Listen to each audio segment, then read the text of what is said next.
It's time once again to take a look at the Seattle Kraken. Their expansion draft isn't all that far away, and the NHL rosters have changed quite a bit since the NHL trade deadline. So today we're doing a new and updated mock expansion draft post-trade deadline, and that's coming up next.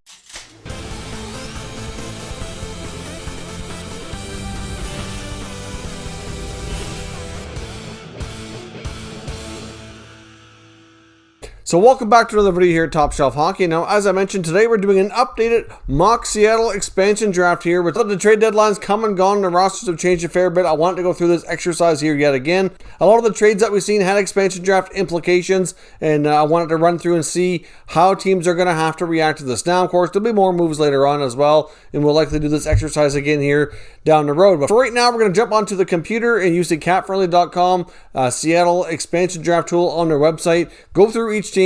I'll explain to you who's been protected and who I'm selecting from each team to make up this new team in Seattle. All right, so we're now on the capfriendly.com Seattle expansion draft tool. We'll scroll through here on each of the teams. We'll take a look at who's going to be available and make our selection. So I've already gone through and done the protection of players. If we go through each team and then do the draft after, it's going to be a really long video. So we'll kind of talk about who's been protected as we go through doing the drafting here. So let's start, obviously, we'll go alphabetical with the Anaheim Ducks. Now, if you look at what's available here, obviously, I went with Hayden Fleury on the blue line. There's going to be some decent blue line options. You get Kevin Shattenkirk's going to be available as well. Obviously, Fleury's the much younger option here. Within the forward group, there's certainly some interesting ones, but some of them are older veterans. Obviously, the Kessler contract nobody's going to want. Getzlaf's a UFA. Adam Henrique, David Backes not interested.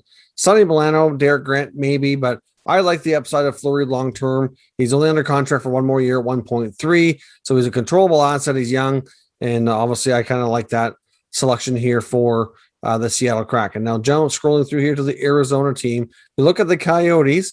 They have not a lot here that I really like, to be completely honest. I mean, with what they have available, they had some players that you have to select for protection, like Phil Kessel, for example, due to the no move. But obviously, if you look at what's here, you get Tyler Pitlick, Johan Larsson. I went with John Hayden. He's a pending restricted free agent. He's 26 years old, so he's not an RFA for much longer, but he's a pretty reliable two-way player, making fairly cheap contract. But there's just not much here. I don't like the goaltending options. I don't mind Ranta, but he's a pending UFA. Some of the defensemen are UFAs. There's just not much here with much experience. So we're taking John Hayden, but overall, not real thrilled with what you have to pick from. Jumping to the Boston Bruins now. With the Bruins, I decided to protect goaltender Danny Vladar. Rask and Halak are both pending UFAs. We don't know how the Bruins are going to handle the goaltending. They also have Jeremy Swayman, but he's exempt because he doesn't have enough experience yet. So I thought it'd be fair to protect Vladar. And, obviously Rask and Halak may not even be under contract, so you may not have to protect them. We're taking Craig Smith. He's been hot right now for Boston, and with their forward group the way it is, it's going to be tough for them to protect him without giving up something more that they really like. Obviously, a guy like Trent Frederick could become available.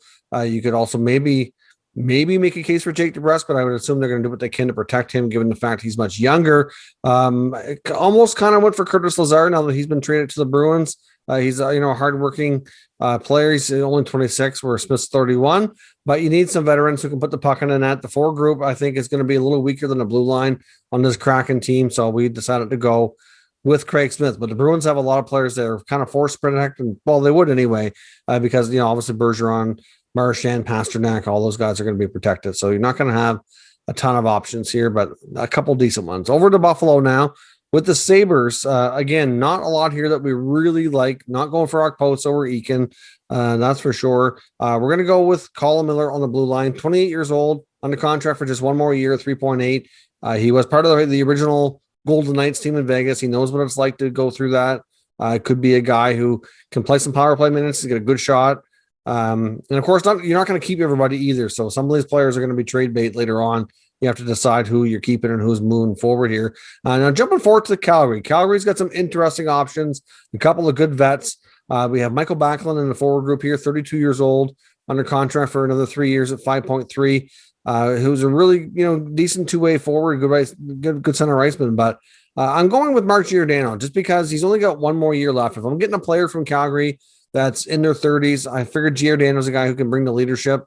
Yes, the cap hit's a little high, and which is why I think Calgary's going to leave him available. I think they're going to end up protecting some of their other defensemen here. Obviously, they're going to protect Rasmus Andersson, and I think they're going to protect Tanev over Giordano, given the fact that they just brought in Tanev on a longer-term deal. He's only got one more year left. We know the Flames are going to want to shake things up, and they're probably going to go on the assumption here that Seattle may not take him during the actual draft. That may not happen, but Giordano, for that leadership for 1 year, to me, it's worth taking over Backlund, who's going to be tied to him for another 3 years. I mean, there are some other options here that are okay, but nothing overly too exciting. I mean, I would consider Oliver Shillington perhaps as a backup option. Don't really care for the goaltending, and a lot of these other guys are exempt or UFAs or whatever. So we're going here with Giordano from Calgary. Over to Carolina next with the Carolina Hurricanes. They have a few options. I don't mind Jesper Fast within the forward group here under contract for a couple more years at $2 million. A lot of UFAs there. Like I would consider Martinuk. He's a good leader. Even Paquette, but again, UFA, so they're likely not going to be signed in time. Then on the blue line, you have some better options anyways. You got Brady Shea, Jake Gardner, Jake Bean. Really consider Jake Bean here just because of he's young. And I do like Bean's upside, but I went with Brady Shea to have a little bit more experience there. He's controllable for another 3 years under contract, decent cap hit. You need somebody back there who can play the minutes and, you got to pay somebody. So Brady Shea is going to be one of those guys here for me in Seattle. Over to Chicago next. Now, one thing is we learned about Brent Seabrook. His no move clause should be waived by the league. He shouldn't have to even do that himself because he's not playing anymore. So the league's likely going to make an exception that they don't have to protect him. So obviously that'll help a little bit, keep their blue line together intact a little bit more. DeHaan will be the one that's exposed. Not overly interested in him because of the injury history. Up front, we're going with Ryan Carpenter as our selection here. 30 years old, making $1 million under contract for 1 year. Based on what's available, there's just not a lot there that's you can really go for. I mean, you got Brett Connolly, but I don't really like that contract now, the way he's played the past year or two. So we're going with Carpenter, short-term deal, and hopefully he can be a decent bottom six forward or possibly somebody we move through trade. Onto the Avalanche here. We're going to go on the exception that Eric Johnson is going to waive his no move because we've heard rumblings and reports that he may be willing to do that and have himself be exposed and likely not get taken. And really, if you look at what the other options are on the blue line, sorry, Eric Johnson, but there's no way they're taking you. They're going to take Ryan Graves. So if Johnson waives, then obviously they're going to protect Makar. They're going to protect Gerard. They're going to have to protect either Taves or Graves. And right now, I think they lean towards Taves. So Ryan Graves is definitely going to be the selection here for Colorado. I mean, with all the young blue liners they have available, like there's no way you can pass that up. Now, moving on to Columbus. Not much here really that's overly attractive. I selected Eric Robinson, 25-year-old left winger, under contract for 1 more year on just under $1 million. You could consider maybe a guy like Dean Kukin, maybe, or one of the other defensemen here. But really, for the most part, I think we're going to go with somebody on a short-term deal, which is really all you have anyways. And you're not going to really get anything of too much substance from Columbus. So we're just going to take Robinson here and move on. Going to the Dallas Stars. Now, here's where things get interesting. Ben Bishop. I suspect the Stars may look to trade him, but he does have a no-move clause. So if he's still with Dallas, he's going to be forced to be protected, which means that goaltender Anton Khudobin is going to be available under contract for a couple more years at $3.3 million. 34 years old, he could be in a really good 1A, 1B situation with Seattle, maybe be a good mentor to a younger goaltender, etc. So I really like Khudobin. He's a big part of their recent success here in the last little while, and I think he's certainly worthy of taking here. Now, if the Stars were making Alexiak, if they want to sign him, and if he was available, if he was under contract longer, I would consider that. But otherwise, we're going Khudobin, the first goalie here of the draft. Now, going on to Detroit, again, not much here that's really overly attractive. So we're picking Richard Panik, not because we really like it, just because there's not much here. It's either him or Franz Nielsen, really. Otherwise, a lot of these guys are unrestricted free agents, so there's just not much really going. So we'll take Panik, who's a little younger than Nielsen at 30 instead of 36. He's under contract for another 2 years, 2.75. Maybe it's somebody we could look at trading out or whatnot. I'm not sure he's going to fit, but again, some of these teams, there's just not much there to take. With the Edmonton Oilers, I decided to go with 31-year-old Kyle Turris. Turris hasn't really fit the best in Edmonton. Under contract for another year, only 1.6 after getting bought out in Nashville. Got a cheap deal here in Edmonton. I think Edmonton they're gonna want to move on from him. To be honest, I think it's fair to say. I'm not going to go with Clefbaum because of the injuries. I don't really care for Chris Russell at his current age and salary. I think Larson, could end up moving on via free agency. Hard to say. Tyson Berry's a free agent. Goaltending's not overly attractive, so we're going to take a chance on Turris and hopefully he can bounce back here. Moving on to Florida, I'd really like to get my hands on Chris Driedger if he could be our goaltender, but he's an unrestricted free agent, and it's really difficult to say how that's going to work. Florida doesn't have to sign him to meet the exposure requirements here. They have Samuel Montembeault. So I don't know how that's going to go. I imagine he'll go somewhere in free agency, but I can't imagine he's going to be available here to the Kraken. Now, if you look at what else is available, you have either Noel Acciari in the forward group. You get some defensemen like Gudas. Obviously, Montour's a UFA. Nudavaro's available. Strawman. I'm not taking Strawman at 34 years old, $5.5 million. Not right now. So I was thinking of going either Nudavaro or Gudas. I went with Gudas here just to get a little bit more of a physical presence back there. You're going to need that on the team, and he's one of the few guys available here that can provide that. And now with the Los Angeles Kings, we're likely taking a defenseman here. Obviously, with what they have available, Doughty's going to be protected for sure. And right now we have Roy and Walker being protected. Obviously, a guy like Cale Clegg, certainly an interesting guy. He's only 22 years old, an RFA, but still needs a few more games here to meet the exposure requirements. So we kind of have McDermott and Mata, and we're going to end up going here with McDermott. Now, by the end of the year, depending on what some of these guys play, a guy like Wolanin or Clegg could become available. And if they do, and we do this exercise again at the end of the regular season, we could change our mind. But for right now, I think we're going to take Curtis McDermott just to have some more experience back there in the blue line that can play a little bit more physical style. Quick, like I said, is an option, but based on the other goalies now, I think we're going in a new direction. Minnesota, we're taking Matt Dumba. That's a no-brainer if he's available. I don't expect him to be there when we actually get to expansion draft. I fully suspect Dumba to be traded by the Wild to a team who can figure out protecting him. But I'm going to take Dumba over guys like Victor Rask or Nick Bukestad all day long here. Obviously, Cam Talbot, an interesting option in goal, but Dumba is just too good of an option there. So moving on to Montreal is certainly going to have a good player gone no matter what here.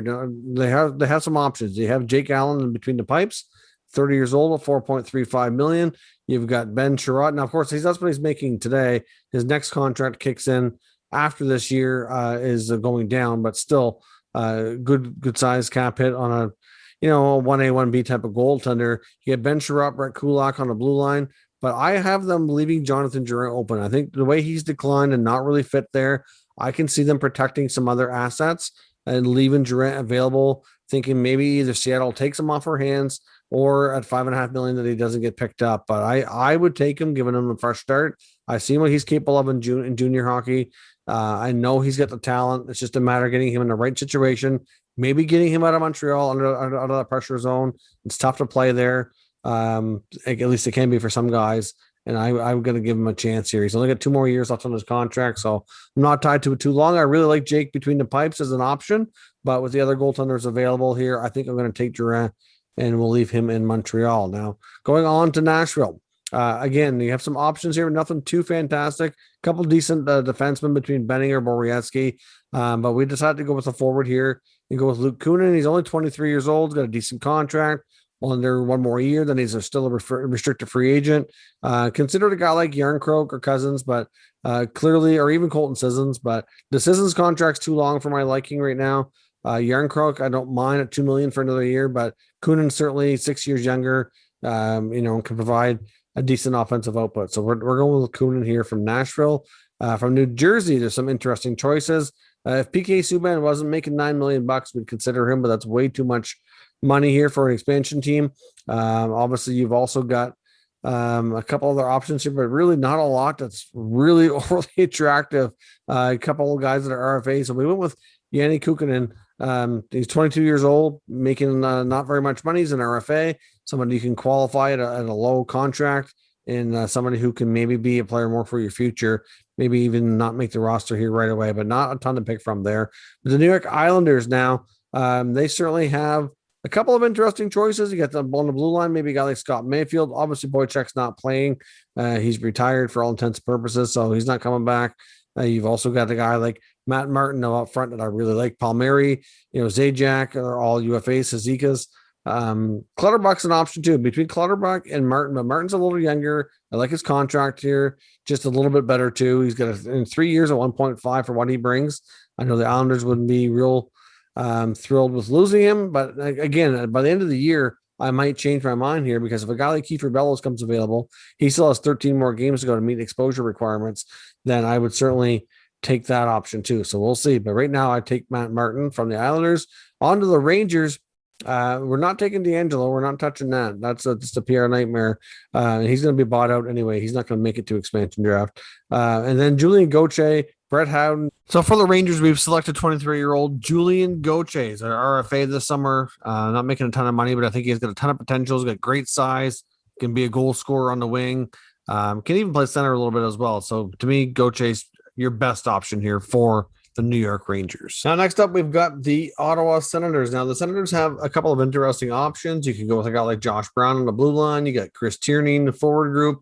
Obviously, some UFAs there. There's not going to be a ton of other guys that are available that meet the requirements, but you do have some interesting goalies. Now, I protected Joey Decord between the pipes. He's young. He meets the requirements to be exposed. And after his brief appearances this year, I don't think the Sens can take a chance that he'd be taken. Matt Murray with his contract's going to have to be exposed, and I don't see Seattle biting on that. I know I would as a GM here, but I would take Philip Gustafson. He's 22 years old. He's a pending RFA, controllable asset, showed a lot of promise here in his brief NHL time this year. He may not get an NHL spot with the Seattle team right away because of the veterans we're taking, but he'd be a great guy to have waiting in the wings for the future here. So I think he'd be a great pickup for Seattle.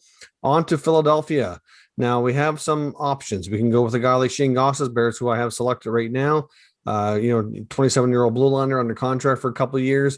You get some bigger forward contracts like JVR, Scott Lawton, who are some decent options there as well. Even Justin Bronner, Hag on the blue line. I'm going to stick with Gostisbehere here. I think it's the right choice. The JVR contract might be a little bit too rich here.